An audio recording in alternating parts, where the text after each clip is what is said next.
My way, or the highway, and in the driveway is a nice range. Cause I grind through the climb, I invite pain. You'll never hear me, bitch, nah, I don't complain. Just gotta flip the switch and you can go and obtain anything you want, anything you need. Your mind's got the key ingredient, it's belief. They'll deceive with the negativity, but I just slide right by that energy. Even when you feel low, you can still go. Even when you feel slow, you can still go. Even when there's no hope, you can still go. I never answer to no, man, I still go. Go, go, go, go, go, go, go, go, go, go, go, go,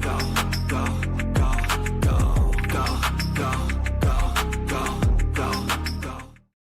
What's going on? Welcome back to the Gallop Out. I'm your host, Ryan Anderson. As usual, get to be joined by my co-host, Jackson Muniz. Jackson, how's it going? I love seeing Mixto every time this intro goes, but with Rank running soon at Turfway, we might have a change coming. Yeah, we may have to make our first trip out to Turfway too. If he's actually going to run out there, I've been waiting for an excuse to go to Turfway Park. I'm going to probably be miserable there when it's 20 degrees, but if Rank finds the winter circle and we're not there, I'm going to feel horrible about it. So yeah, we cannot miss his maiden breaking performance after how big of fans we've been of his really since the start. So we really just got to hope that continues and he takes to the synthetic over there. We'll make it out there. We probably owe Tony Kalo a beer or two anyway for the amount of appearances he's done with us. And he's coming on next week, but we'll get to that a little bit later. For this week, we're previewing the Gr2 Remsen and the Gr2 Cigar Mile from Aqueduct. Excellent 11 race program going on out there on Saturday. Always, or of course, they are on the dirt. But Jackson, we have a guest to join us. We might have a second one, as you can see in the description. Nick Tammaro running a little bit late, coming out of a meeting. Adults are adults. We have lives and obligations. So if he's able to make it, we will have him on when he's able. But joining us for the duration of the show, we just had him on for the Breeders' Cup. We've had him on a few times, Jackson, but always love talking to this guy. Is Andy Serling. Andy, how are you? I'm great. It's good to see you guys. It's good to see you too. Sorry? I said, as always. As always. I understand you're heading down to Jamaica in the Caribbean later this week for Mutet Mile Day. It's definitely not Jamaica and Queens. I Yeah, spent a lot of time there too, so I might as well be able to get to go to one of the Caribbean occasionally. probably a little warmer, I would think. Making my third trip down there. It'll be fun. Looking forward to going. Maggie's coming this year. Got a different. Nice. I've managed to annoy whoever came with me apparently every year, so a different person has to go every year. But I don't seem to have annoyed them enough down there that they don't keep asking me to come back. Well, exactly. Yeah, you must be doing something right down there because we'll see. I don't know. I'm trying to swear on the air this year. I'll try to make it special. There we go. Well, you heard it here first, but who knows? Tune in. Who knows? They got to run the race first, and then we'll find out what we get from you this year. But Mutet Mile Day also falls on Cigar Mile Day. Last year's winner was locked, and then this year we have a pretty competitive field. I expected to see Rated by Merit in here. I didn't hear a story as to why he's not running, but Jackson, I think that's what you and I kind of spoke about a little earlier in the week. I think he wasn't happy with the way he worked on Sunday, was what Chad said in the quote. So yeah, I didn't ask him. Somebody said he had a minor issue or something. I don't know. Horses that run every 6 months don't feel like they ever have minor issues, or else they've just got so many minor issues. But yeah, it took me a while to figure out that somebody was missing from the race when I was looking at it. Yeah, that was the one name Jackson had floated a little earlier in the week. So that was the kind of one I was expecting to see. And then, of course, the overnight came out and they weren't on there. But still an excellent competitive card there. We also have the Gr2 Remsen going as race number 9, going 9 furlongs for the 2-year-olds. That's a really intriguing race. And then we're going to touch on the $500,000 New York Stallion Series for the boys at the end as well. But we'll get into the first of the 3 races we're going to talk about. It's going to be race number 9, the Gr2 Remsen for the 2-year-olds. Got a good field here going. I want to start the conversation with 2 horses that are coming out of the same race, and I'll show the replay as I throw it out to you, Andy. But Paladin and Renegade are coming out of the same race. Renegade finished in front, but they made the DQ. Regardless of whether or not you agree with the DQ, they both kind of ran the same race. Would you be looking to take one of these horses out of that or possibly look elsewhere? Well, I mean, I think that both of them obviously can win. I think I'd prefer Paladin simply because he drew considerably better. And I also prefer the fact that he was, involved in the pace the whole way. as opposed to Renegade, who had a sort of a little bit softer trip. I'm not, I don't think that there's some extreme difference between them. And as you say, it doesn't matter if you feel disqualification was merited or not. They hit the wire together. So I'd probably be more inclined to take Paladin. I think the question is, what price does he end up? And, are there other contenders that you want to play that are better priced? You think they should be? Because I don't think Paladin has to win. He's 3-1 in David's line. I got a feeling he's going to be 9-5. Maybe I'm wrong. Yeah, I would tend to agree with you. We saw this duo of Pratt and Chad Brown come out west over the weekend. They were 7-2 on the morning line. They went off, I want to say, 6-5, 7-5 in the matriarch. Of course, they won that race by open legs. But yeah, they're just going to take money kind of by default. Jackson, did you have any thoughts on Renegade and Paladin coming out of that maiden race together? No, I agree with you guys. Paladin, I thought he'd be about 2-1. So I think he'll take money from this spot. I don't really think I want to bet him at that price, but I'm really curious to see how he runs in here, because that was a really impressive debut. He was always a part of the pace. He was between horses. Renegade got a great trip and tried to run him down, and I guess he did technically, but Paladin also galloped out in front of him past the wire. So I think this horse is really going to improve second time out. Pedigree says he's going to love more distance. He's just a really intriguing prospect. So I'm excited to see how he runs in here. Yeah, they could both. They're both eligible to take a step forward. Certainly, you mentioned the Gallop Out and after the race for Paladin on the debut. Aside from those two who come in with the leading buyer of 87 apiece, I guess the next logical one, especially when referring to the morning line, also at 5-1, would be Talkin' for Danny Gargan, who's having a solid meet, 3 for 3 from his sample size of runners. Is this one, Andy, that you think could stretch out around 2 turns successfully for this next try? No, he's a good magic from Tisnao Dams. I don't really think distance is supposed to be a problem for him. I just don't like him. He's one of the big five, right? The five major players in this race. My feeling is, though, he's gotten incredibly good trips in both his starts. I'm not suggesting he hasn't run well, because he has run reasonably well. But, he got an incredible pace scenario sitting inside, just off the pace against Stradale. And while Stradale's, sort of won out of that race and ran 30 today, he hasn't proved to be that good, right? He's running low 80s. So I wonder how good that was. And last time out, he ran fine, but he had a very good setup in that 7 wide upper. You watch the race. He moved on the rail and kind of moved in the 2 path.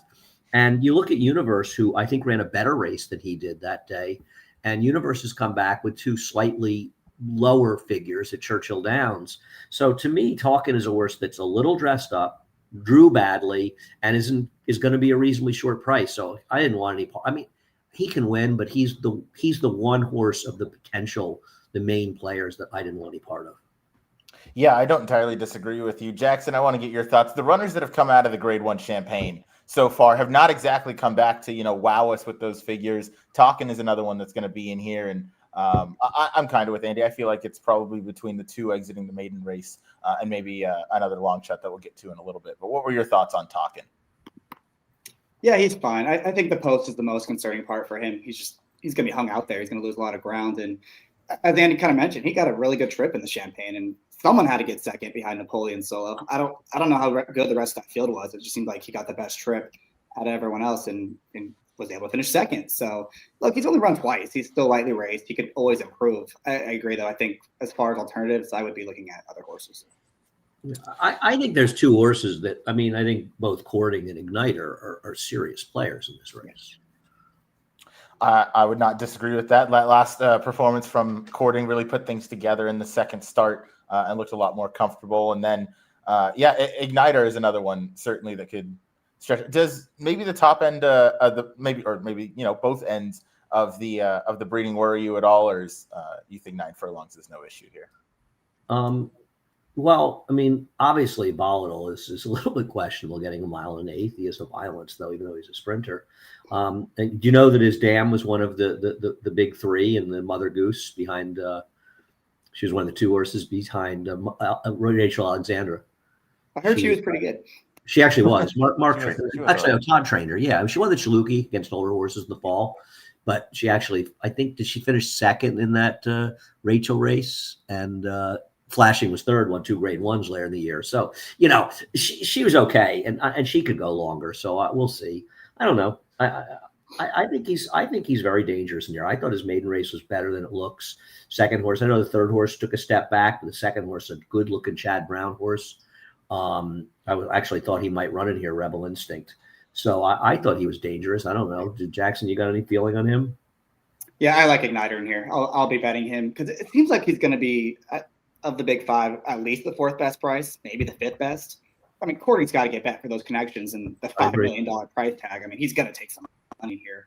And I like the maiden breaker. He was kind of pushing him the whole time. He was watching him around the turn, and Franco was already getting after him for half a mile, and he still was able to win. He also galloped out in front of Courting, who I think Courting wants to run 2 miles. If they made races for 2 miles, Courting would be perfectly happy with that. So I think he's going to run all day.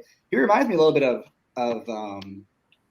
oh my goodness, the Dutch horse that won the Withers this year, Captain Cook, where he ran a good maiden race first time out, and they stretched him out to mile and won, and then they won. They were going. Oh yeah. Captain. I want to say Captain Obvious. Captain something, right?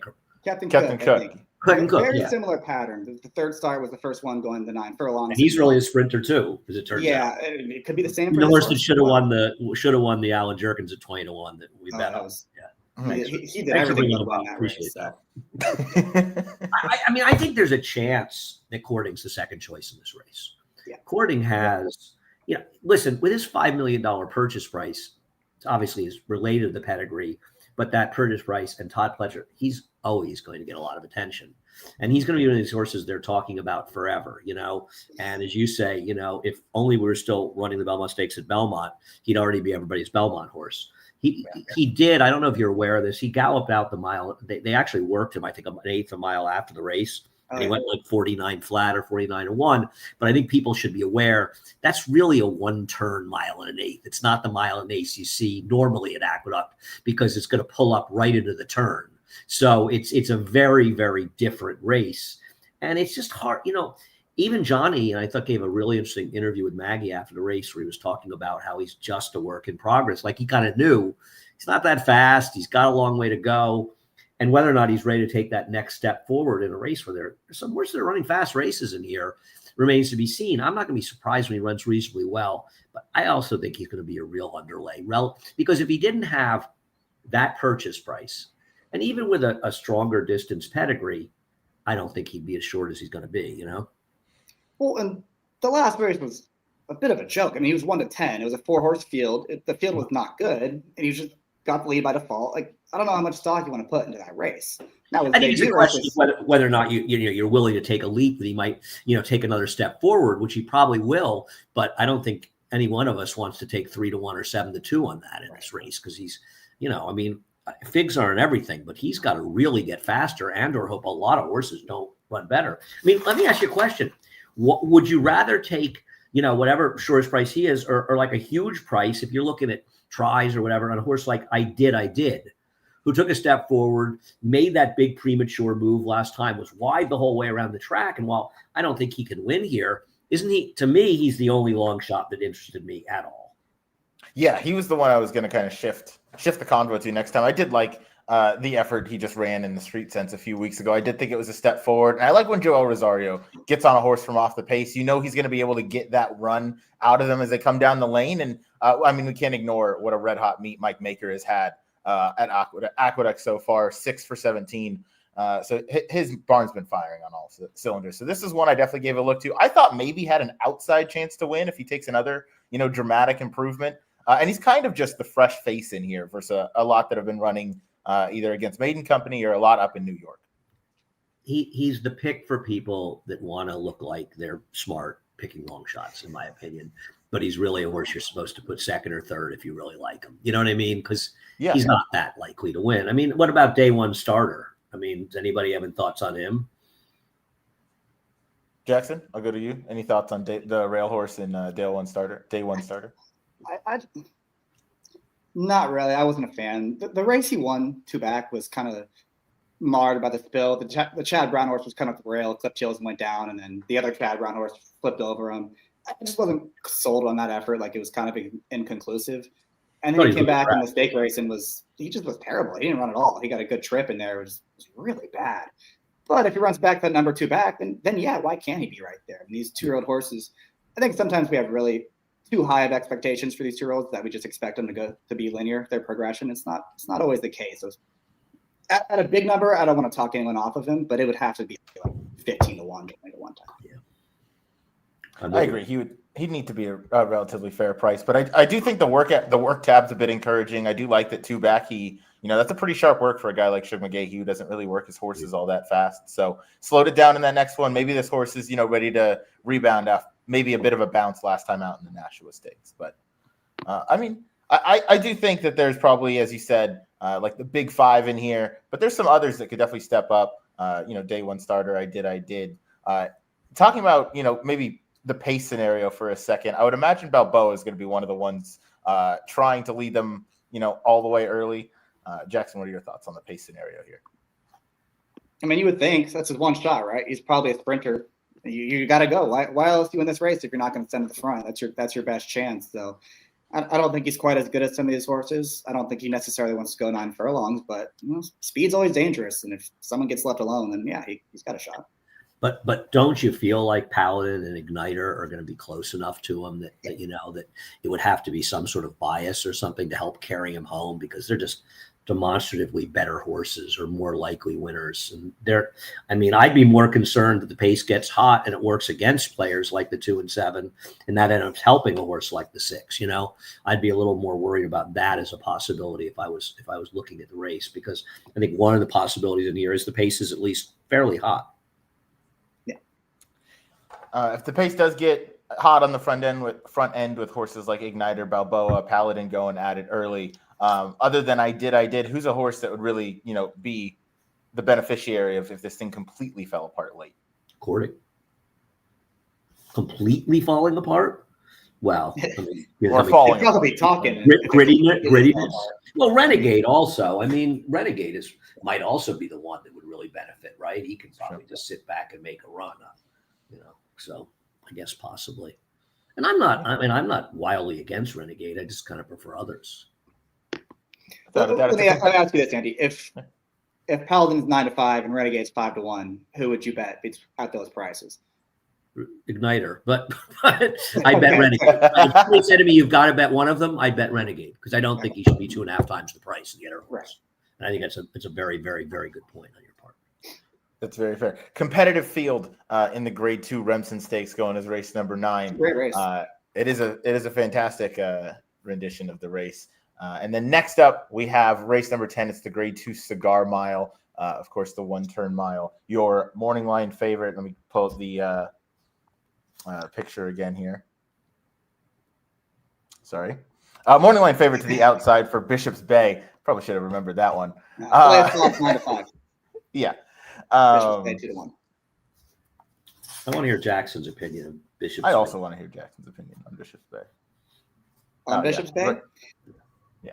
Well, I don't know how good Bishop's Bay is, but I think the key to this entire race is what does Flavien Prat decide to do on this course, because he's not as fast as Phileas Fogg. I think Phileas Fogg is quicker than him early on. But Prat can't let that horse get away on the front end, right? Because if he does, Phileas Fogg is going to win this race. So I think Prat has to be aggressive and put a lot of pressure on that horse. I think Pratt's going to look at the rest of the field and be like, who is my competition? I guess it's Crazy Mason, and that horse is going to be 15 lengths at the back. I think he's going to take his chances, be really, really aggressive, and hope that it kind of just turns into a match race between those two. I don't particularly like Bishop's Bay in this race. I still think Phileas Fogg is better. But in that scenario, maybe they cook each other a little bit. I guess I'm looking at Doc Sullivan in this spot. As a bit of Phileas Fogg, by the way. Say it again? I think it's Phileas Fogg. What did I say? Phileas. Oh, did I? It's his brother. I think that's a really interesting point that, to be honest with you, I hadn't really considered. But I think it's a very fair point. I don't like Bishop's Bay. I think he is completely dressed up. I understand, this is not the strongest cigar by any stretch, but these horses are better than Nelson Avenue and even Scotland, who didn't really run it all in there. And, he won a race at 1 to 5 at Monmouth in the Slop, and he rode a gold rail to victory in that Westchester. While it was a decent field, I like Quinn Sprue, who unfortunately never ran back. I think he was really helped by the racetrack, and I just don't know if he's that good. I think Phileas Fogg is a much more likely winner than he is in this race. And so I think that's an interesting point, though. Does it set things up for Crazy Mason? And is there somebody else you want? You mentioned Doc Sullivan. Is he not necessarily better than Crazy Mason? He could be, because Crazy Mason hasn't been nearly as good as his last couple of races, I didn't think. And we mentioned he's got no early speed. He's going to be 15 lengths out the back. And he's got to have a lot of ground to make up. Doc Sullivan's going to get the jump on those two horses for sure, or on Crazy Mason for sure. He could find himself in the right spot. The big concern for him is he's just clearly a little bit better on a wet track. Doesn't seem like he's going to get that this weekend. All his fast numbers have come on the wet track. So I do like that they bring him back, though, in 2 weeks. I have no problem with that. I take that as a sign of confidence. They're taking a shot. He's in really good form. And I think he could get the right trip. And, they've made him 5-1. I think that's more than a fair price in a race like this, where I really don't like Bishop's Bay. I respect the favorite. But other than that, I don't really fear anyone. So give me him at 5-1. Yeah, I mean, do you think there's a possibility that a horse like Pentathlon is improving, and he's another one that could do it, because he's in a sort of similar tactical position to Doc Sullivan, right? Sitting off the pace a little bit and hoping it gets a little hotter.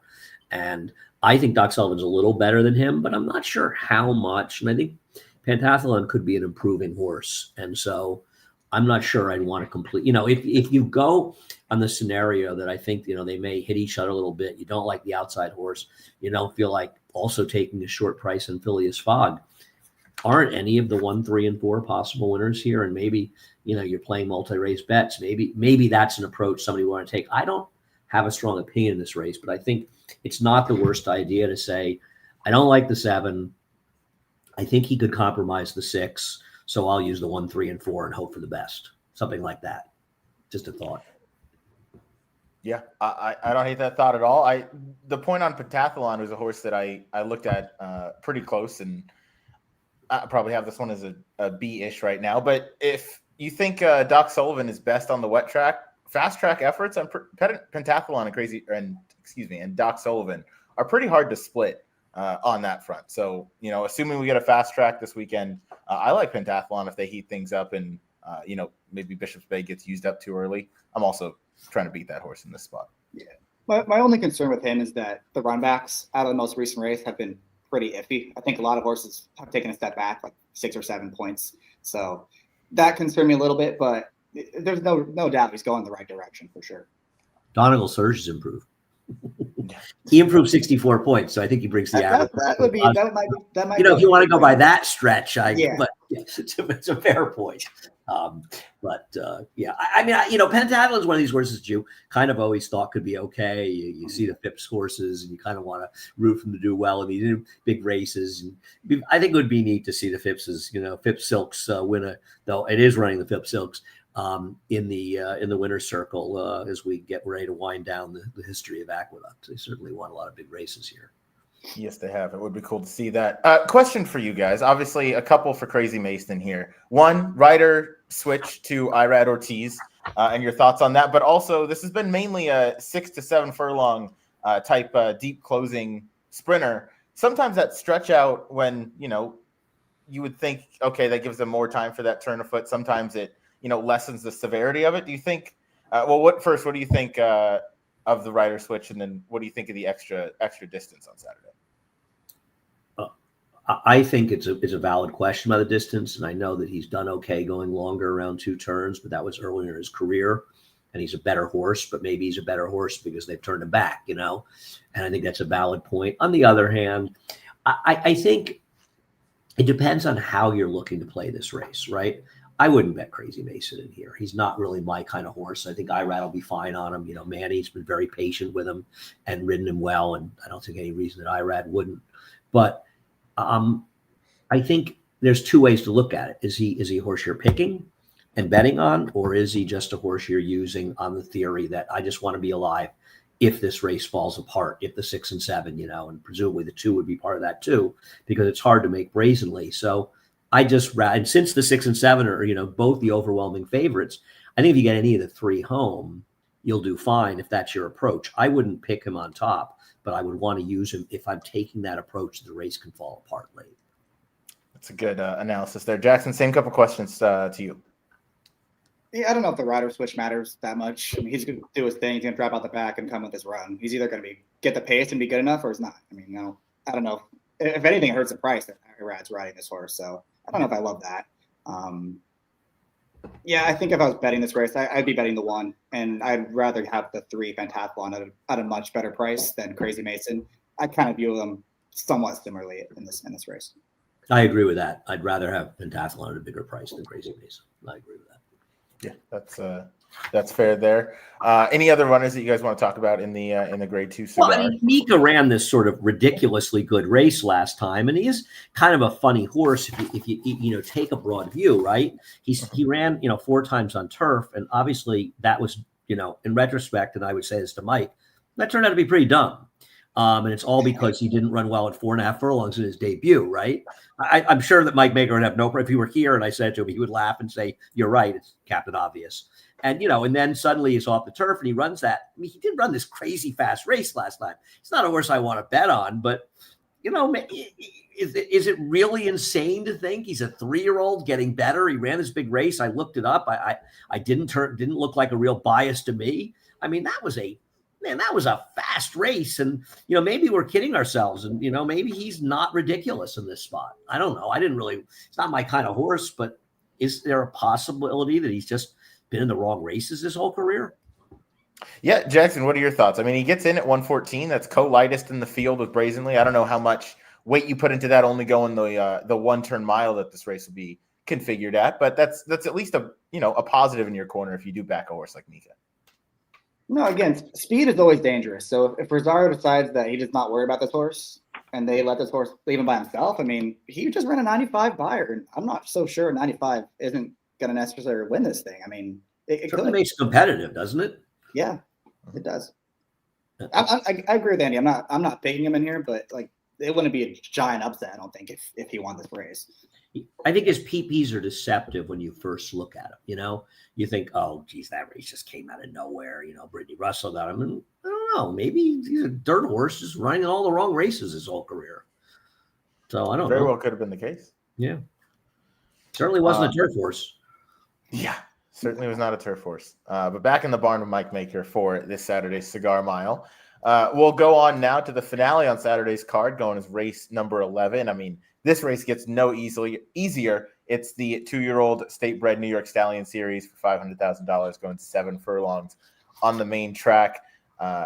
This race probably either you love Parker Boone's debut or you don't. I mean, where else would you kind of look towards to go for in a race like this? See, I wouldn't be betting against Parker Boone in here. I think the only question for me, at least, would be in multi-race bets, do I want to have backups? Excuse me, and who would they be? Because, I mean, that was a legitimately good race, I don't see anything not to believe that this horse just is going to the front and towers over these. I would tend to agree on looking through the past performances. Seems like speed of the speed off that debut, and it was a very strong one, even though it came at Parks. Jackson, what do you make of that, or the chances for Parker Boone? Did you look to anyone else? No, he's definitely the one that caught my eye. And, usually I think I want to be a little cautious with Parks form, but Butch Reed is the one exception. I mean, he comes to Aqueduct all the time and does really well in stakes races, especially when his horses are bet. I think I looked it up. So he's like, I probably should wrote it down, but he's like 5 for 14 or something when his horses are less than 10-1 in stakes races at Aqueduct. So he's very, very live. There doesn't seem to be a whole lot of speed in here. And if he runs back to that last number, he's probably going to win. I mean, it's really as simple as that. So we don't have the morning line yet. I don't know what kind of price you're going to get on him, but there's no doubt this horse has plenty of ability. Feels like a pretty heavy favorite. I mean, I'm no Fruitian fan. I've never liked this horse.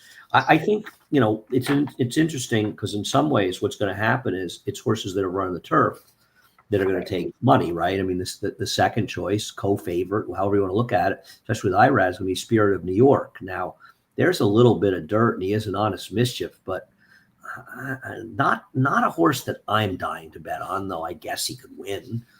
I watched the most recent replay of him, and he gets room in the stretch, and I'm watching the replay. I'm like, how does he not win this race?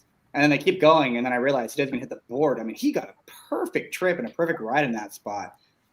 that worried me a little bit. I guess the cutback's supposed to be good for him, but he also has to deal with the dirt for the first time. That's going to be a question mark as well.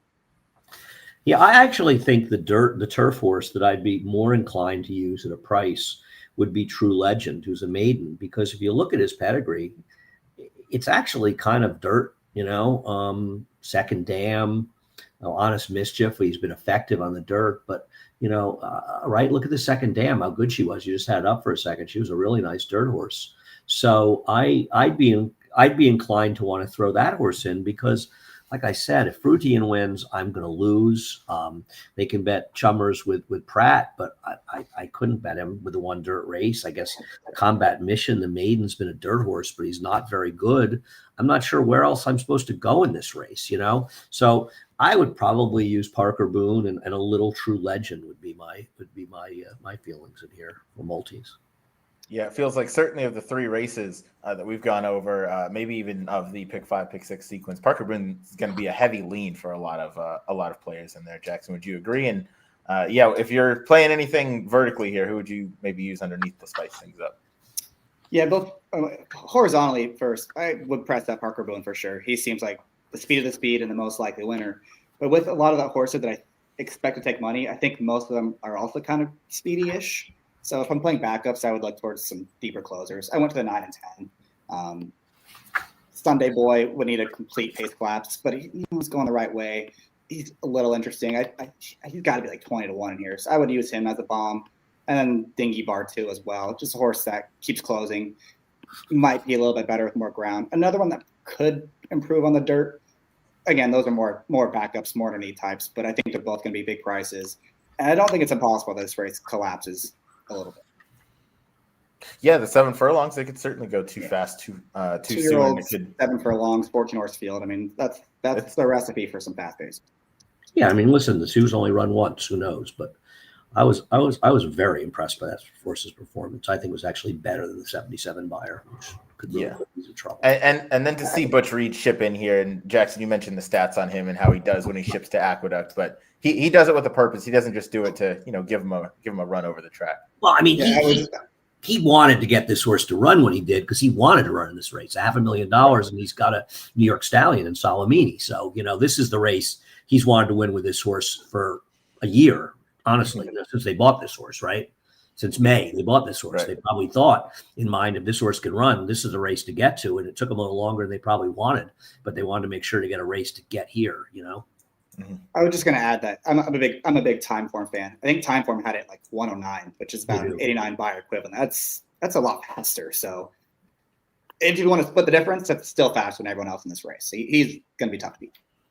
Yeah, is going to be tough to beat. It's a fun sequence going over those 3 races to close out the day. The rest of the card gets no easier.